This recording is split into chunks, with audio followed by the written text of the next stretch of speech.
जय श्री कृष्णा, राधे राधे। तो प्रिय श्रोताओं, आज तारीख है 5 फरवरी और वार है गुरुवार और आज फाल्गुन माह के कृष्ण पक्ष की चतुर्थी तिथि है और यह चतुर्थी तिथि रहेगी रात्रि 12:22 तक और उसके बाद प्रारंभ हो जाएगी पंचमी तिथि। इसीलिए संकुष्टी चतुर्थी व्रत भी आज ही किया जाएगा। तो इस व्रत कथा की वीडियो भी मेरे चैनल पर अपलोड कर दी गई है। अगर आप यह व्रत कर रहे हैं तो एक बार चैनल पर विजिट करके उस कथा को जरूर सुनिएगा। और देखिए, आज ब्रह्म मुहूर्त का समय रहेगा सुबह 5:32 से लेकर 6:20 तक और अमृत काल का समय रहेगा दोपहर 3:31 से लेकर 5:10 तक और आज सूर्योदय का समय रहेगा सुबह 7:09 और सूर्यास्त का समय रहेगा शाम 6:12। और चलिए अब सुनाते हैं आपको फाल्गुन मास महात्म्य के अध्याय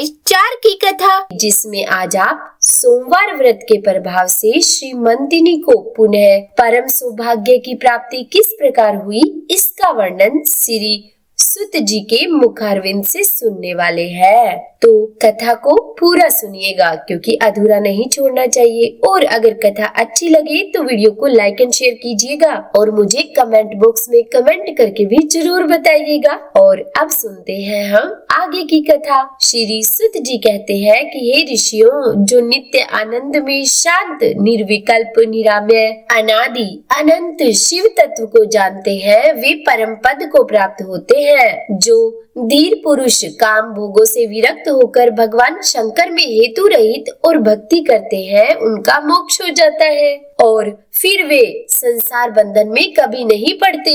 जो इस संसार में चिरकाल तक सुख पूर्वक विहार करके अंत समय पर मोक्ष चाहते हैं, तो उनके लिए यह धर्म बताया गया है कि संसार में भगवान शिव की पूजा सदा ही स्वर्ग तथा मोक्ष का कारण है। यदि प्रदोष आदि के गुणों से युक्त सोमवार के दिन यह पूजा की जाए तो उसका विशेष महत्व है। जो केवल सोमवार को भी भगवान शंकर की पूजा करते हैं, उनके लिए इस लोक और परलोक में कोई भी वस्तु दुर्लभ नहीं है। सोमवार को उपवास करके पवित्र होकर इंद्रियों को वश में रखते हुए वैदिक अथवा लौकिक मंत्रों से विधि पूर्वक भगवान शिव की पूजा करनी चाहिए। ब्रह्मचार्य, गृहस्थ, कन्या, सुहागिन स्त्री अथवा विधवा कोई भी क्यों न हो, भगवान शिव की पूजा करके मनोवांछित फल पाता है। इस विषय में एक कथा कहूँगा जिसको सुनकर मनुष्य मनोवांछित फल प्राप्त करते हैं और उनके मन में भगवान शिव की भक्ति भी जागृत हो जाती है। आर्यव्रत में चित्रवर्मा नाम से एक प्रसिद्ध राजा थे। वे दुष्टों को दंड देने के लिए यमराज के समान माने जाते थे। वे धर्म मर्यादा के रक्षक और कुमार्गामी पुरुषों को दंड देकर राह पे लाने वाले, समस्त यज्ञों का अनुष्ठान करने वाले और शरणार्थियों की रक्षा करने में समर्थ भगवान शिव और भगवान विष्णु में उनकी बड़ी ही भक्ति थी। राजा ने अनेक परम पराक्रमी पुत्रों को पाकर अंत में एक सुंदर मुख वाली कन्या भी प्राप्त की। जातक के लक्षण जानने वाले श्रेष्ठ ब्राह्मणों को बुलाकर राजा ने कन्या की जन्म कुंडली के अनुसार उसके भावी फल पूछे। तब उन ब्राह्मणों में से एक बहुत ही विद्वान ने कहा कि हे महाराज, ये आपकी कन्या सीमंतिनी नाम से प्रसिद्ध होगी। यह भगवती उमा की तरह मंगलमयी, दमयंती की तरह परम सुंदरी, सरस्वती जी के समान सभी कलाओं को जानने वाली तथा लक्ष्मी जी की तरह अत्यंत सद्गुणों से सुशोभित होगी। यह 10,000 वर्षों तक अपने स्वामी के साथ आनंद भोगेगी और 8 पुत्रों को जन्म देकर उत्तम सुखों का उपभोग भी करेगी। इसके बाद दूसरे ब्राह्मण ने कहा कि हे महाराज, यह कन्या 14वें वर्ष में विधवा हो जाएगी। यह वज्रघात के समान दारुण वचन सुनकर राजा 2 घड़ी तक तो चिंता में ही डूबे रहे और उसके बाद सभी ब्राह्मणों को विदा करके राजा ने सब कुछ भाग्य के अनुसार ही होता है ऐसा समझकर चिंता छोड़ दी। राजा की कन्या अब धीरे धीरे बड़ी होने लगी। अपनी सखी के मुख से भावी वैधव्य की बात सुनकर कि उसे 14 वर्ष के बाद जल्दी ही विधवा होने का दुर्भाग्य भी झेलना पड़ेगा, उसे बड़ा खेद हुआ और उसने चिंता मग्न होकर याज्ञवल्क्य मुनि की पत्नी मैत्रेय से पूछा कि हे माता, मैं आपके चरणों की शरण में आई हूँ।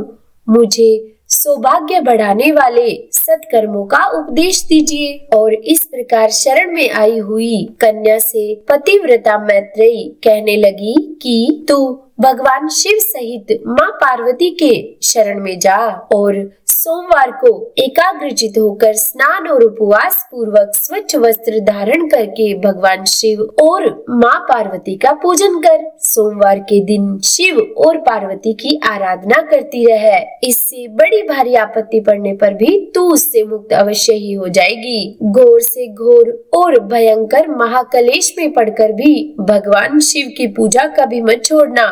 उसके प्रभाव से इस महान भय से तुम अवश्य ही पार हो जाओगी। और इस प्रकार सीमंतनी को आश्वासन देकर पतिव्रता मैत्रेयी आश्रम को चली गई। राजकुमारी ने उसके कहे अनुसार भगवान शिव का पूजन प्रारंभ कर दिया। निषद देश में नल की पत्नी दमयंती के गर्भ से इंद्रसेन नाम का पुत्र हुआ और राजा इंद्रसेन के पुत्र राजा चित्रवर्मा ने राजकुमार चंद्रांगन को बुलाकर गुरुजनों की आज्ञा से उन्हीं के साथ अपनी पुत्री श्रीमंतिनी का विवाह कर दिया। उस विवाह में बड़ा भारी उत्सव हुआ था। विवाह के पश्चात चंद्रांगन कुछ समय तक तो ससुराल में ही रहे और फिर एक दिन राजकुमार यमुना के पार जाने के लिए अपने कुछ मित्रों के साथ एक नाव पर सवार हो गए।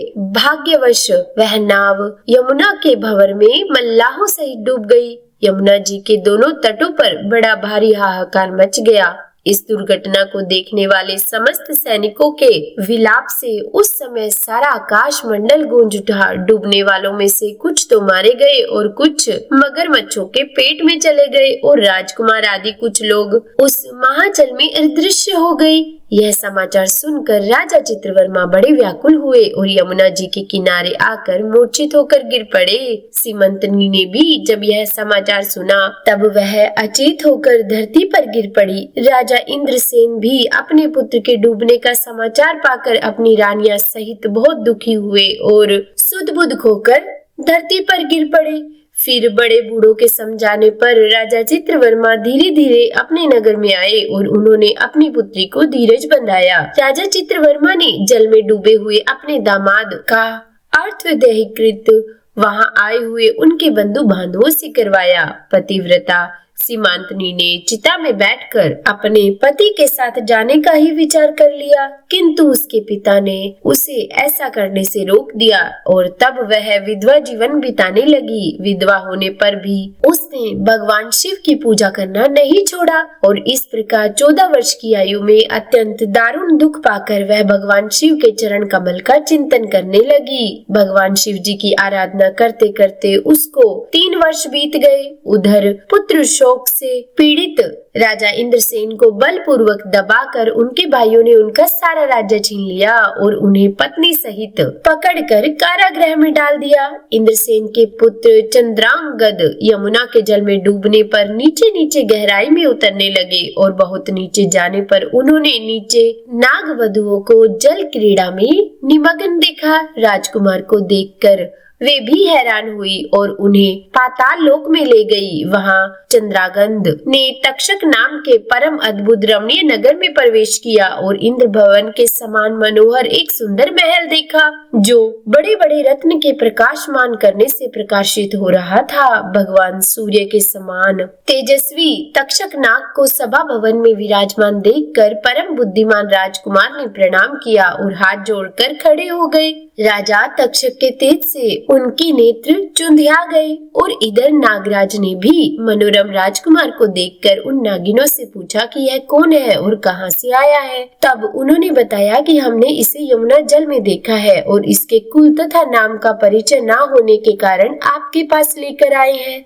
तब राजा तक्षक ने ही राजकुमार से पूछा कि तुम किसके पुत्र हो, कौन सा तुम्हारा देश है और यहाँ पर तुम्हारा कैसे आना हुआ। और तब वह राजकुमार कहने लगा कि भूमंडल में निषाद नाम से प्रसिद्ध एक देश है, उसके स्वामी राजा नल महायशस्वी हो गए हैं। वे पुण्य श्लोक माने जाते हैं और उनके पुत्र इंद्रसेन हुए और इंद्रसेन का पुत्र मैं हुआ। मेरा नाम चंद्रांगद है और मैं अभी नया नया विवाह करके ससुराल में ही रहता हूँ और यमुना जी के जल में विहार करता हुआ भगवान की प्रेरणा से डूब गया। मैं धन्य हूँ, मेरे माता पिता धन्य हो गए, क्योंकि आपने दया करके मेरी ओर देखा और मुझसे वार्तालाप की है। और इस प्रकार अत्यंत मनोहर वचनों को सुनकर राजा तक्षक ने राजकुमार से कहा कि तुम भय मत करो, धीरज रखो और बताओ कि तुम संपूर्ण देवताओं में किसकी पूजा करते हो। तब राजकुमार ने कहा कि जो संपूर्ण देवों में महादेव कहे जाते हैं, उन्हीं विश्वात्मा उमापति भगवान शिव की मैं पूजा करता हूँ,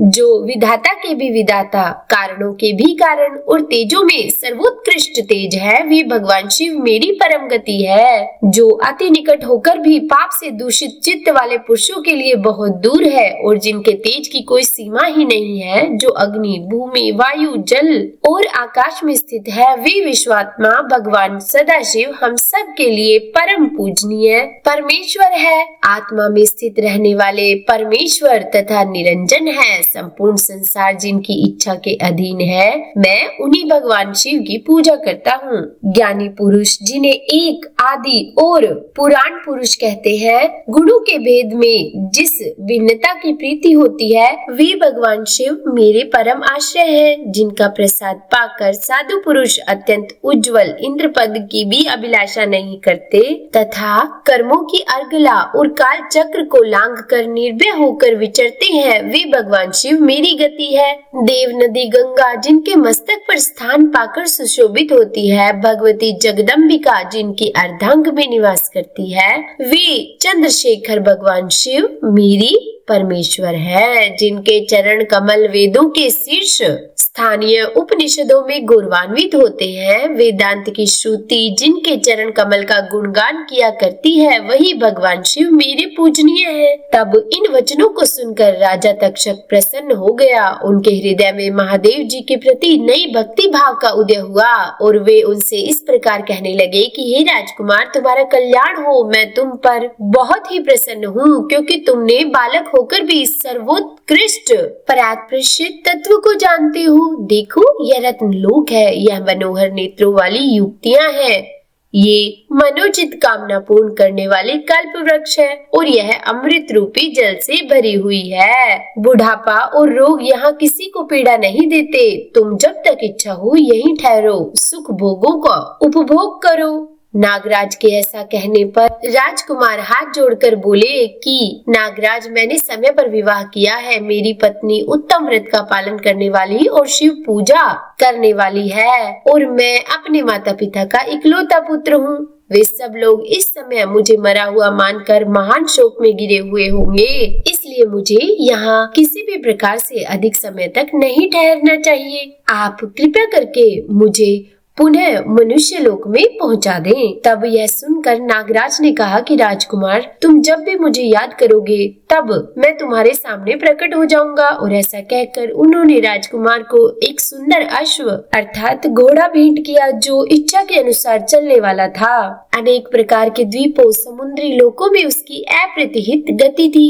इसके अलावा उन्होंने राजकुमार को रत्न में आभूषण दिए, दिव्य अलंकार भी भेंट किए। उनकी सहायता के लिए सारी व्यवस्था करने के बाद नागराज तक्षक ने जाओ कहकर प्रेम पूर्वक राजकुमार को विदा किया। चंद्रागद उस घोड़े पर सवार होकर निकले और थोड़ी देर में ही यमुना जी के जल से बाहर आकर उस दिव्य पशु पर चढ़े हुए ही उस दिव्य नदी के रमणीय तट पर घूमने लगे। उसी समय वह पतिव्रता सीमांतनी अपनी सखियों से घिरी वहां स्नान करने के लिए आई। उसने यमुना जी के तट पर मनुष्य रूपधारी नाग कुमार के साथ भ्रमण करते हुए राजकुमार चंद्रागद को देखा। दिव्य अश्व पर आरूढ़ हुए अपूर्व आकार वाले उन राजकुमार को देखकर वह उन्हीं की ओर दृष्टि लगाई खड़ी हो गई। उसे देखकर चंद्रागद ने भी मन ही मन विचार किया कि लगता है इसे पहले कभी मैंने देखा है। और इसके बाद वे घोड़े से उतरकर नदी के किनारे आ बैठे और उस सुंदरी को बुलाकर उसको पास बिठाकर पूछा कि तुम कौन हो,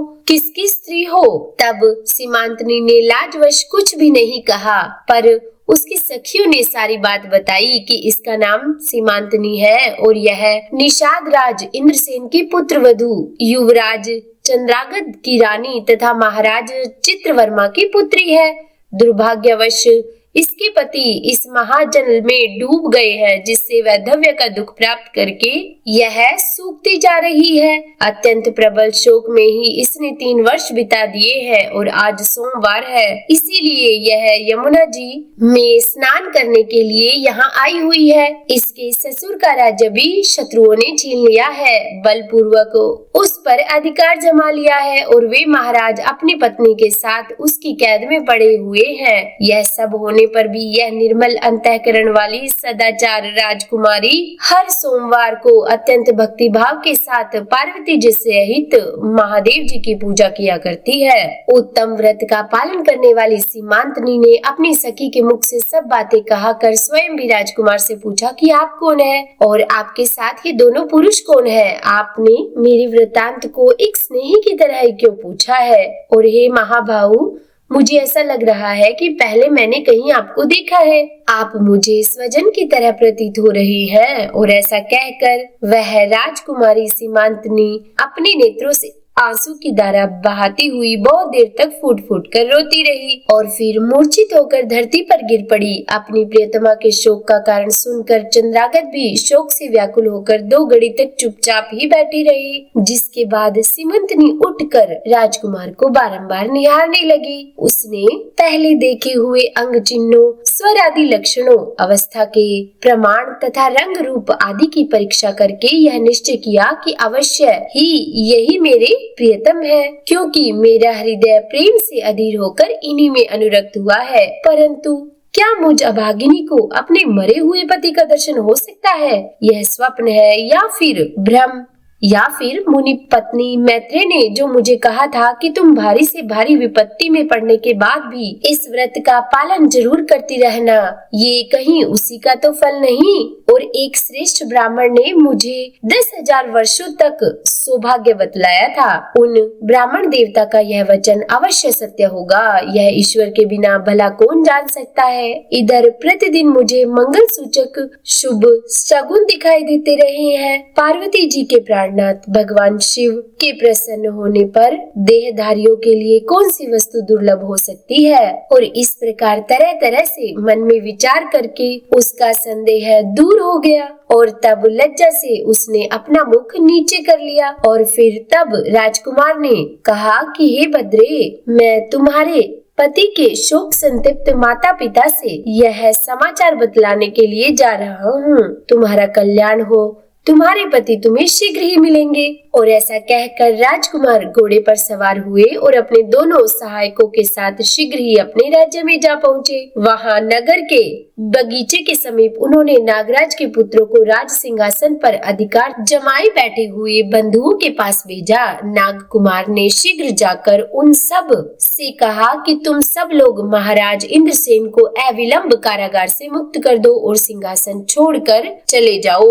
महाराज के पुत्र चंद्रागद पाताल लोक से लौटकर यहाँ आए हैं। तुम आनाकानी मत करो, नहीं तो चंद्रागद के बाण तुम्हारे प्राण हर लेंगे। ये यमुना जी के जल में डूबकर नागराज तक्षक के घर जा पहुँचे थे और वहाँ से उनकी सहायता पाकर पुनः इस लोक में वापस लौटे हैं। नाग कुमार की कही हुई ये सारी बातें सुनकर शत्रुओं ने भी बहुत अच्छा कहकर उनकी आज्ञा स्वीकार कर ली और महाराजा इंद्रसेन को उनके खोए हुए पुत्र के पुनः लौट आने का समाचार बताकर उनका सिंहासन उन्हें लौटा दिया। महाराज को प्रसन्न करके वे वहीं रहे। महाराज बोले कि मेरा पुत्र आ रहा है और राजा प्रेम के आंसू बहाते हुए आनंद में डूब गए। और यही दशा महारानी की भी थी। जिसके बाद सभी नागरिक, वृद्ध मंत्री और पुरोहित आगे जाकर चंद्रागद को गले से मिले और उन्हें हृदय से लगाकर महाराज के पास ले गए। अपने भवन में प्रवेश करके आंसुओं की वर्षा करते हुए राजकुमार ने अपने माता पिता के चरणों में प्रणाम किया। चरणों में पड़े हुए अपने पुत्र को उठाकर राजा ने आंसुओं से भरे हृदय से लगा लिया। सभी लोगों को अपनी माता को प्रणाम करके उनका आशीर्वाद लेकर वह राजकुमार पूर्ववासियों से मिले और उन्होंने सबको यथा योग्य सम्मान दिया और फिर पुनः सबके साथ राज्यसभा में बैठकर अपना पूरा वृतांत सबको बताया और अपने पिता से निवेदन किया तथा नागराज तक्षक से मित्रता होने की बात भी बताई।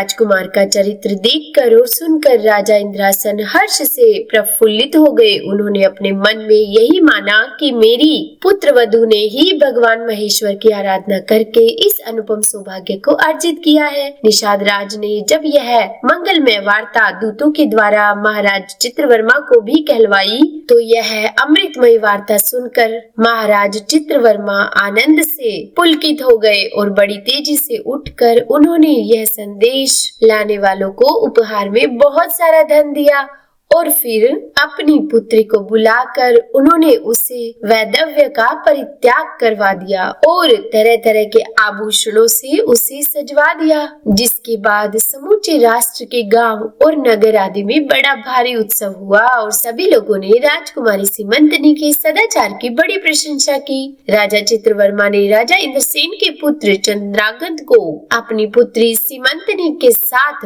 विदा कर दिया और चंद्रागत ने तक्षक के घर से लिए हुए रत्न आदि आभूषणों के द्वारा जो मानव मात्र के लिए अत्यंत ही दुर्लभ है अपनी पत्नी को अलंकृत कर दिया। तपे हुए सोने के समान सुशोभित 40 कोष तक जाने वाली सुगंध से युक्त दिव्य अंगराग से सीमंतनी की बड़ी शोभा हो रही थी। कमल के केसर के समान रंग वाले कल्प वृक्ष के पुष्पों से बनी हुई और कभी ना कुम्हलाने वाली माला भी सीमंतनी की शोभा बढ़ा रही थी और इस प्रकार शुभ मुहूर्त में अपनी पत्नी को साथ लेकर ससुर की आज्ञा से चंद्रागत अपने नगरी में वापिस आए। महाराज इंद्रसेन ने अपने पुत्र को राज सिंहासन पर बिठाकर तपस्या द्वारा भगवान शिव की आराधना करके उत्तम गति को प्राप्त किया और राजा चंद्रागत ने अपनी धर्म पत्नी सीमंतनी के साथ 10,000 वर्षों तक नाना प्रकार के भोगों का उपभोग किया। उन्होंने 8 पुत्रों और एक कन्या को जन्म दिया। सीमंतनी प्रतिदिन भगवान महेश्वर की पूजा करती हुई अपने स्वामी के साथ सुख पूर्वक रहने लगी। उसने सोमवार के व्रत के प्रभाव से अपना खोया हुआ सौभाग्य प्राप्त कर लिया। तो बोलिए हर हर महादेव। आज का यह अध्याय समाप्त हुआ और चलिए सुनाते हैं आपको शिव चालीसा। जय गणेश गिरिजा सुवन मंगल मूल सुजान, कहत अयोध्या दास तुम देहु अभय वरदान। जय गिरिजापति दीन दयाला, सदा करत संतन प्रतिपाला। भाल चंद्रमा सोहतनी के, कानन कुंडल नागफनी के। अंग गोर शिर गंग बहाए, मुंड माल तन शार लगाए। वस्त्र खाल बागंबर सोहे, छवि को देखी नाग मन मोहे। मैना मातु की हवे दुलारी, बाम अंग सोहत छवि न्यारी। कर त्रिशूल सोहत छवि भारी, करत सदा शत्रुन क्षयकारी। नंदी गणेश सोहे तह कैसे, सागर मध्य कमल है जैसे। कार्तिक शाम और गणराऊ, या छवि को कही जात न काऊ। देवन जब ही जाय पुकारा, तब ही दुख प्रभु आप निवारा। किया उपद्रव तारक भारी, देवन सब मिली तुम ही जुहारी। तुरत षडानन आप पठायो, लव निमेष मह मारी गिरायो। आप जलंधर असुर संहारा, सुयश तुम्हार विदित संसारा।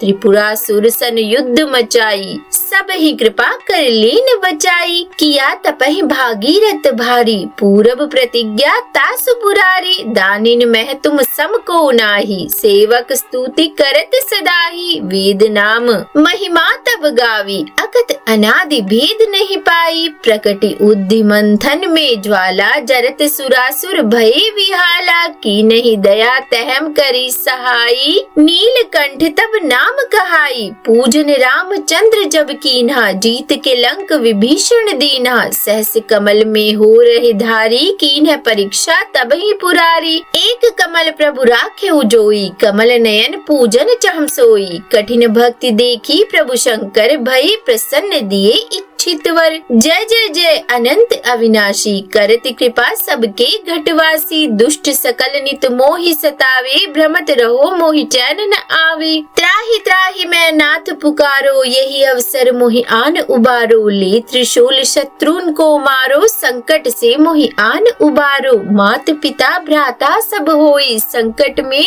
पूछत नहीं कोई। स्वामी एक है आस तुम्हारी, आए हरहु मम संकट भारी। धन्य निर्धन को देत सदा ही, जो कोई जांचे सो फल पाही। स्तुति के विधि करे तुम्हारी शंभुनाथ, अब चूक हमारी शंकर हो संकट के नाशन, मंगल कारण विघ्न विनाशन। योगी यति मुनि ध्यान लगावे, शारद नारद शीश नवावे। नमो नमो जय नमः शिवाय, सुर ब्रह्मादिक पार न पाए। जो यह पाठ करे मन लाई, तापर होत है शंभु सहाय। ऋणिया जो कोई हो अधिकारी, पाठ करे सो पावन हारी। पुत्रहीन कर इच्छा जोई, निश्चय शिव प्रसाद दही होई। पंडित त्रयोदशी को लावे, ध्यान पूर्वक होम करावे। त्रयोदशी व्रत करे हमेशा, ताके तन नहीं रही कलेशा। धूप दीप नैवेद्य चढ़ावे, शंकर सम्मुख पाठ सुनावे। जन्म जन्म के पाप नशावे, अंत धाम शिवपुर में पावे। कहे अयोध्या दास आस तुम्हारी, जानी सकल दुख हरहु हमारी। नित नेम कर प्रातः ही, पाठ करो चालीसा। तुम मेरी मनोकामना पूर्ण करो जगदीशा। मकसर छठी हेमंत ऋतु, संवत 64 जान। स्तुति 40 शिव ही, पूर्ण कीन कल्याण। तो बोलिए हर हर महादेव। उम्मीद करती हूँ आज की ये वीडियो आपको पसंद आई होगी। अगर अच्छी लगी हो तो वीडियो को लाइक एंड शेयर करके चैनल को सब्सक्राइब करना मत भूलिएगा, और कमेंट बॉक्स में ओम नमः शिवाय लिखना भी मत भूलिएगा। तो जपते रहिए हर हर महादेव।